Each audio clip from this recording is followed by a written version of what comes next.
nothing but faith. There's things far too great that I want to accomplish. I'm hoping 25 hours a day, but something good works out, and I'm just like, dang. Think everything's gonna be okay. Yeah, I'm like, dang. Think you might just know the way. I'm like, dang. Dang. Welcome to Dang. Hello, my name is Todd, and that's Bettijo. Bettijo is over here. Yes. Perfect. I think today we should talk about a subject that's probably something that's sensitive to a lot of people, is grief. How do we handle grief? Yeah. Grief can be handled. I think everyone has their own way of handling grief. True. Some people, I think, internalize it. Some people show it, outright, and then some people sit on it. Yeah. I think I'm the kind of person that I sit on grief. I sit on it, and I allow it to not dictate what I do, but I internalize it to try to figure out how to let it out, or how to, I think, I don't. It's hard to explain, I guess, for me. I guess we can't talk about. Yeah, I just lost my mother. Yeah. And I cried. I think in the very beginning when I knew that I was going to lose my mother, I cried. But It was like before when you knew she was sick and it was going to be. yeah, that's when I cried. But as far as now goes, I think I'm internalizing it more, and I think that everything bothers me. Everybody bothers me right now. There's not a person who doesn't bother me right now. Yeah. Like anytime anybody says anything, it just gets on my nerves. Yeah.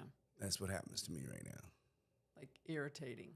Just I think irritated. anything someone says to me irritates me, definitely. Yeah. I think if a fly flew on the wall, it would irritate me. That would definitely happen. Yeah. I don't know how you would do it. I don't know. How I handle grief. Yeah. Yeah. I think that my personality is more open, I'm more like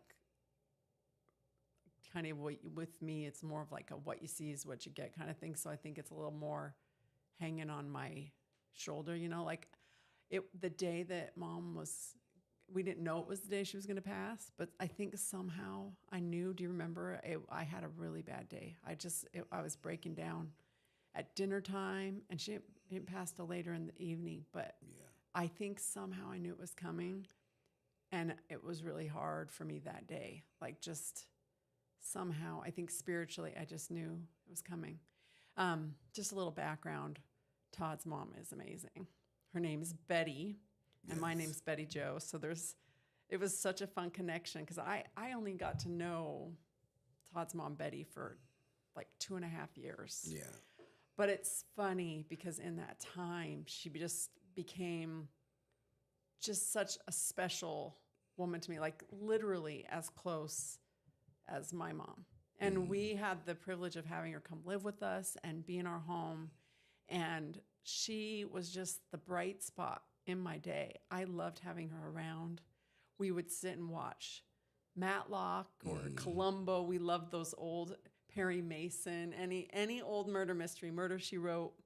She and I would just love watching those. Matlock was our favorite, though.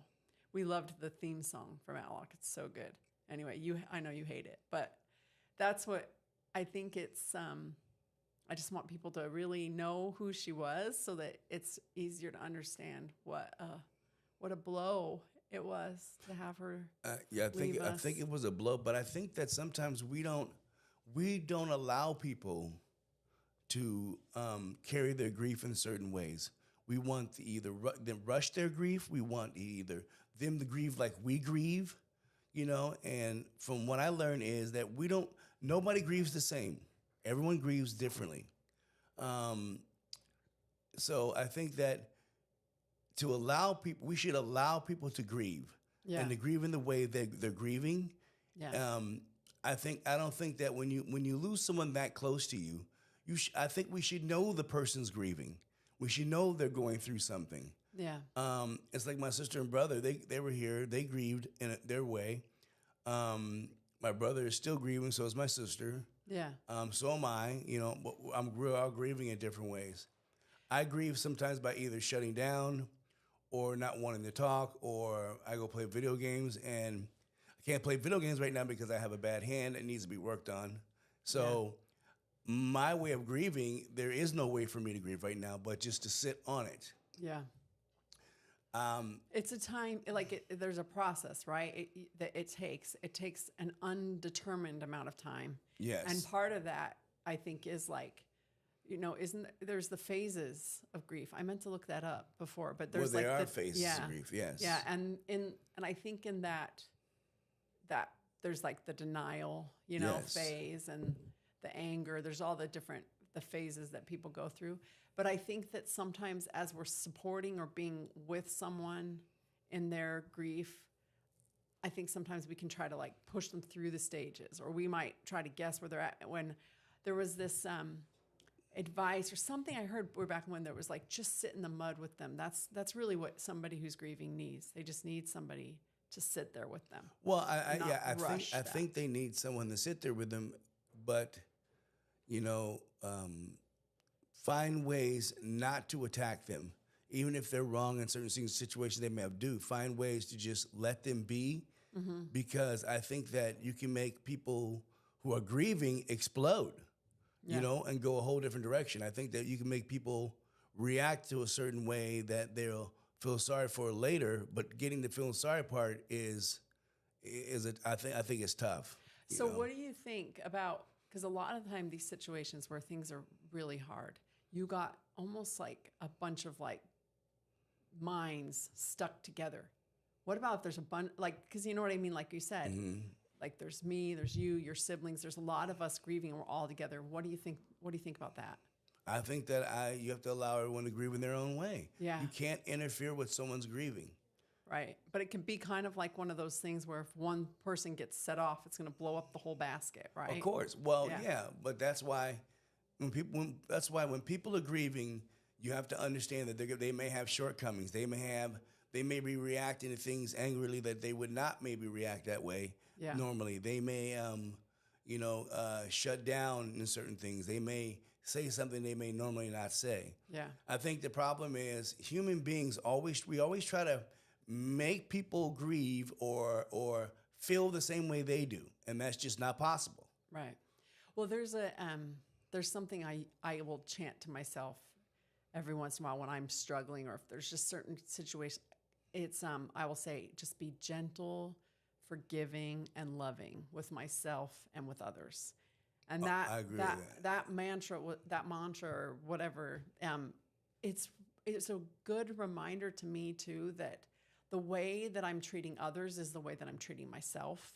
That internally, because that was taught to me a long time ago in therapy. They were talking about when you are dealing with like their own self-talk or the way that they deal with themselves. Like some people have really negative self-talk, like they're really hard on themselves, right? And what this therapist was trying to teach me was that if we want to have a glimpse of how somebody treats themselves, look at the way that they're treating other people, because it's usually similar. It's usually the same thing. So if somebody is really hard on others and really difficult on others, that's how they treat themselves. Yes. Right. And I believe that. And I think that's where that mantra started for me, was teaching myself to be gentle, forgiving, and loving with myself and with others. But it's just one that has kind of reappeared at different times in my life when I really need that. And I think it's one that really applies when you're dealing with grief and grieving, just taking it a little bit at a time. Yeah, I definitely agree with that. But I also agree at the same time that grieving it's not universal. And what I mean by that is no one grieves the same way. Right. Yep. It's just like no one bites a hamburger and it tastes the same way. Yeah. To every individual, it tastes differently. Yeah. I think that if we allow people to grieve in the way they grieve, and let them grieve and let them get through grieving, I think that we'd be a lot better off. Yeah. That's for sure. Let's spend some time thinking about and talking about now kind of that lead off. Now, like we've both now lost people in our lives, several people, right? And I mean, I lost my grandfather earlier this year too. And it's interesting, I think, that for a lot of people, that end is like a slow fade out. You know, there's those tragedies that hit people really quickly, like, you know, something happens and they're gone really quickly. But I think it's interesting. It's something I've been thinking about lately, and I'm not sure what to make of it yet. I'm still kind of mulling it over, but it's interesting to me that that so many people, it's like a slow fade. It's a slow fade out. Are you Right? talking Like, about what? as they're going, like Mom, like there was a fade out. Like that's what you said, how you grieved about it because you knew it was coming, and you'd started. Well, yeah. But I started. Why do you think that is? Why do you think God has us go through that slow fade out? No, I think my mom was waiting for something. Okay. I don't know what she was waiting for, but I think she was waiting for something. But I remember I kissed her on the forehead, and I said to her, because she had been saying for at least a year that she was ready to go home and see her brothers and her mother and her grandmother. Mm-hmm. And I remember kissing her on the forehead, and I said, Mom, if you need to go see them, we'll be okay. Go ahead and go see who you have to see, but we'll be okay. Yeah. And she gave me this thing, right? Her little okay symbol with her hands, yeah. And then that's when she started getting into a deeper sleep, and she didn't wake up, and then she passed away. Yeah. And you know, and when she passed away, because I was in there, I wasn't sure because I tried to feel her pulse and I couldn't feel her pulse, and I thought I could feel something beating, but I think it was my own pulse, echoed in beating. her almost kind of. So I just kind of shook her, and then I looked at her and I realized that she was gone. Yeah. And the interesting part, I didn't cry then. You know, I was just happy that she was out of pain and she was, you know, up there. And I know she's up there right now with God and Jesus, and she's probably telling him, you know, look out for my sons, you know, look out for my daughter, you know. I loved it when my daughter said, Adelie, she said, Grammy's up there causing a riot in the spirit world now, and she absolutely is. Making sure that we're taken care of down here. Yeah. You know, death, I think we look at death as something horrible, and it isn't. Death is something wonderful because you get to pass on, and you get to take your knowledge of what you know, and you get to show up somewhere else where there's a lot of people you may want to talk to and see, you know, hey, how was it, you know? I'm not saying I'm in a hurry to get there, but I think death is a wonderful thing, but we have to treat it as a wonderful thing. I think we treat death sometimes as this horrible thing that, you know, and I don't think it is. I think that it's something beautiful. I think it's hard for people when they don't have the faith or they don't know. Like, let's talk about that actually for a minute, because this is something that I think we both agree kind of a little bit on what happens after life, but we have a little bit of different views about how we came into this life, right? Like, I don't like in my religion we call it the pre-existence, that there was somewhere we were before we came here. Mm-hmm. But that's something different in your your religion. You guys don't quite believe that, right? No. Mm-hmm. But I think I like the idea of believing in this pre-mortal life, a life before we came here, because I think it helps me understand more like the purpose of coming here. And I believe that we only came here, that we only agreed to come here on condition that we would die and go back. Because we knew this world was going to be challenging. I think that I like to think of it kind of like going off to college, going off to somewhere where we were going to be challenged, that, you know, we're like leaving home. I think college is a really good analogy for it, at least the way that I believe and view it, is that, you know, it's like leaving home and going off to this place where we were going to, you know, take classes and we were going to be challenged. Now, in life, it's not necessarily exactly like a class, but I think we're here learning and growing, and that this world is a hard place, and it's filled with challenge. I mean, there's beauty here. There's absolutely beauty and love, the influence of God here, but I also think there's a lot of evil influences here, and it's a very difficult place. And I think we only agreed to come here knowing that we wouldn't be stuck here forever, that we would want to go back. But I think once we get here, we kind of have this veil put over our minds, and we don't remember all of that. And so we kind of cling to this existence here because it's all we really know. Like we Yeah. don't know any other. So I think that's what makes it challenging to face death is that it's just this unknown. But my faith is what really gives me the ability to sit here and say, look, I welcome that. I welcome the end to this journey. Just like I would look ahead to my graduation day in college with like excitement and anticipation.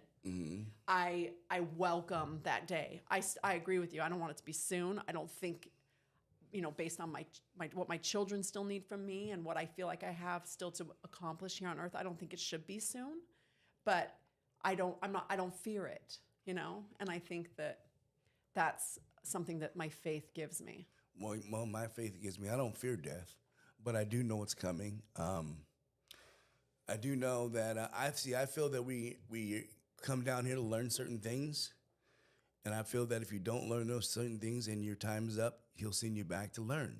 Oh yeah. He wants you to learn certain things. Yeah, I have a friend that understand. that you might come back again. Yeah, to understand. That's the way I feel. To understand certain things and to learn certain things. I think we're dealing with. I think, like I said, I think death is something that people think is the end. And I think if you don't look at death as being the end. If you look at death as being the beginning, and it is a beginning. The beginning of being able to go up there for me in my religion to be able to go up there and talk to God and talk to all those people that you may want to talk to and find out what their lives were like. So I consider it a beginning. We get rid of this mortal body that is fragile And limiting, right? And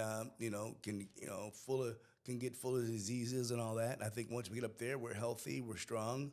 I think we get back to our young bodies, and I think that we take what little knowledge we have and we go up there and we learn a lot more knowledge from things.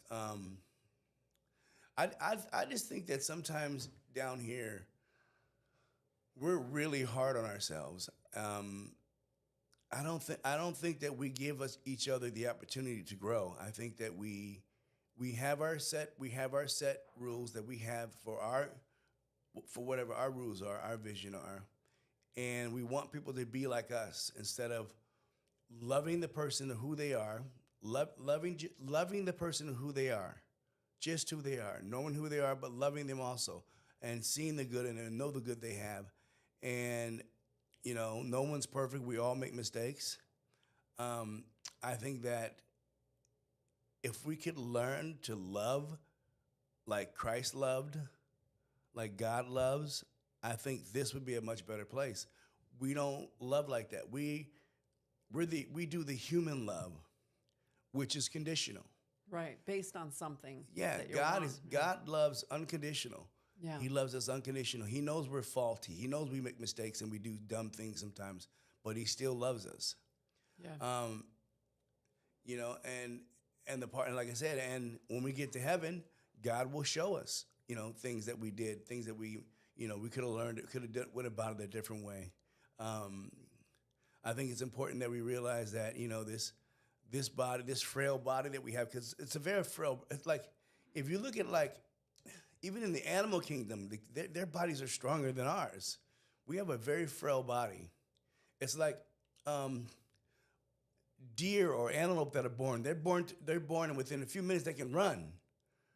But a baby has to be taken care of for a long time before it can do anything. It's just sitting there, and without a mother, it needs to be fed and all that. I think there's purpose to that, though. Don't you think? To what? To the babies? To the way that life progresses. Well, I think there is purpose to it, but I think that's why God made us. When we were born, we're babies, so that we can learn all over, learn new things. Yeah, we have to start from the beginning and grow. But unfortunately, we have parents who, jade their children, who jade them, make them see things, in a way that's not true. But the good part about today is a lot of kids are now turning around and realizing that what I was taught by my parents is not right. And if I continue to go this way, which is Christ's way, I can learn a lot more things. Well, and I don't know if we should lump it in all together like that, like that's all that occurs. But I think that it's definitely part of maturing and growing up that you filter. You learn to go through and say, okay, these are things that I was taught that I believed just because I believed whatever my parents or my teachers or whatever the grown-ups said, I just took it and believed it, right? And I do think there comes a point in in everybody's life where they need to go through and analyze those things. Like Yeah. I can't. It was recently. It was within the last couple of years. There was one where I was like, "Why do I even believe this?" And it was like a leftover one of those beliefs that was just somebody told me this when I was a young impressionable child, and I've just held on to it and believed it. And I do think there's analysis that has to kind of happen that we do internally as we go through and grow and say, okay, why do I believe this? What is the foundation for this? And do I really believe this? Or is this just a belief somebody handed to me and let me borrow for a little while, or that I have carried with me? But do I really believe this? And I think that that's an important, kind of process for people to go through as they're maturing, getting older, to learn, what do I really believe? Yeah. Right? Yeah. I also believe that love, when you love someone, you don't have to, even if they're wrong or they've done you, I think that you can always find a reason. When you love them, you can always say, okay, I love this person and it'll be okay. Yeah. And eventually everything will fall into place. Right. For me, sometimes I hold on to things way too long. I'm trying to let go of things, but it gets tough. But I'm getting better at it, way better than I used to be at it. But this will be a long one. This is a tough one, having your mom. The tough one, having my mom go. My mom was the one that, she was my security blanket emotionally. And now I don't have that security blanket, so now I have to get my own security blanket. Yeah. And start carrying. It's like, that little thing in Charlie Brown who carried that blanket. I have to start. I have to start carrying my own blanket and start believing the things that I believe in. You know what? And God's gentle with you, because it has already started to kind of peel back. As mom she kind of lost a little bit of her, mental awareness and stuff. You've kind of had that like a slow peeling back, but now it's like ripped the Band-Aid off, right? It's here. It's time. Well, that's my thing, is I'm always believing in ripping the Band-Aids off, especially boys, because if you don't rip the Band-Aids off of boys, then they're going to grow up to be not the boy they should be. They're going to think everything is gentle and nice and sweet, which is not. Well, we were just talking about how you still have this security blanket of your mom. How do you reconcile that with what you just said? Simple. I got to get ready to throw it away. I got to put that security blanket down. My mom's not here anymore to help me carry it. So I carry it myself. But I've kind of like been starting to carry that blanket by myself before right, that. Of course. But now that, she's gone, all I could do was talk to her, and start carrying the blanket on my own. Yeah. No more help from her. Well, maybe it's God's way of saying you can do this now. Now it's your time to do this. Yeah, it's God's way of letting me know that things are going to be different, and I can carry that blanket. You can carry that. Whether I'm here or whether I'm there, life is going to be what I make of it. Yeah. And I have an opportunity to change a lot of things in the next couple of months. And I'm going to change a lot of stuff. I'm not going to deny myself something maybe that I want. I'm not denying myself anymore. I'm going to be okay with it. What do you mean by that? Well, what I mean by that is like, if I want to take a trip, I'm going to take a trip.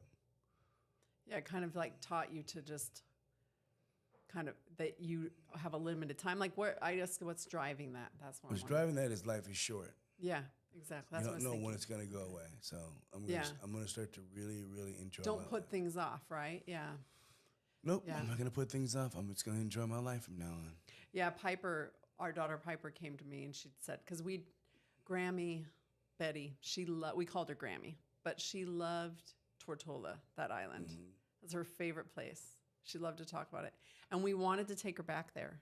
And we had been talking about doing it. And we had, there was an opportunity for us to go in May, but we kind of just were like, I don't know. It was really quick. It was a short notice kind of thing. And that was what Piper was saying. She's like, man, if only we could have done that while she was still able to do that. And as we'd put it off, we thought we'd go after hurricane season this fall. But there wasn't a chance now. It's too late. Not too late. She's already there. Yeah, you're right. You think she's hanging out in Tortola? Probably. I believe that. Yep. Yeah. All right, enough of the sadness. I know my mom's up there. Love you, Mom. Yeah. We'll see you again. What do you think she taught you? What do you think is the number one thing your mom taught you? To be strong. To be strong. She was very strong, resilient. That woman went through a lot. To be very strong. And do you know what I think is really remarkable too about her? Is that she was so cheerful all the way to the end. Even with all the suffering that she was going through, she was cheerful. I want to be like that. That's how I want to be.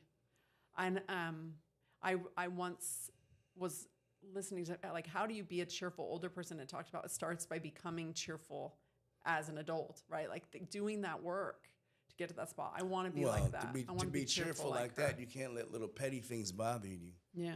You know, she was really good I at think that. perfection and cheerfulness doesn't run together. Right. They're opposites. Yep. Absolutely. Because if you're a perfectionist, then they don't get something right or something they feel is wrong, then they can't be cheerful and happy. I think that we have to make something. We can be a perfectionist as far as, okay, I like the way it looks. It may need a little more work, but I'm happy with it. I'm happy with what I've been able to accomplish and do. Yeah. And that's one thing about me is that I set my goals for the day. And lately, I can't set my goals for the day because I can't complete it right now because of my hand. I can't complete it, you know. But I'm gonna have to figure out set other goals. But I'm gonna be happy, just where I'm at today. I'm gonna be happy inside of who I am. I think that's the key, right? I'm not gonna let anybody, take it away from me. Be happy now. Yeah. Learning to be happy. That's the key to being happy. So you got to learn to be happy with who you are and where you are. If you want to get further in life, then you move further in life. But you take your time about doing it because it's not going to happen overnight. Yeah.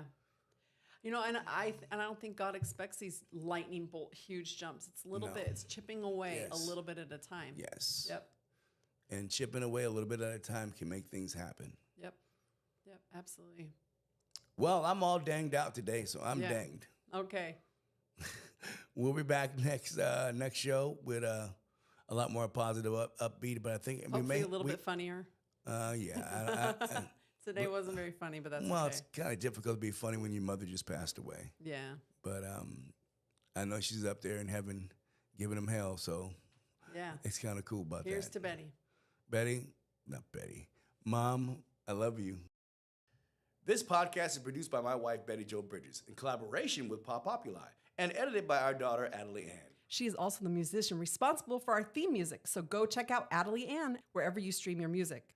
Have a question or topic you want us to cover? Send us your suggestions at dangpodcast.com. If you would do me a quick favor, please subscribe or rate our podcast to make it easier for others to find. Have a great week. I'm running on nothing but faith. There's things far too great that I want to accomplish. I'm hoping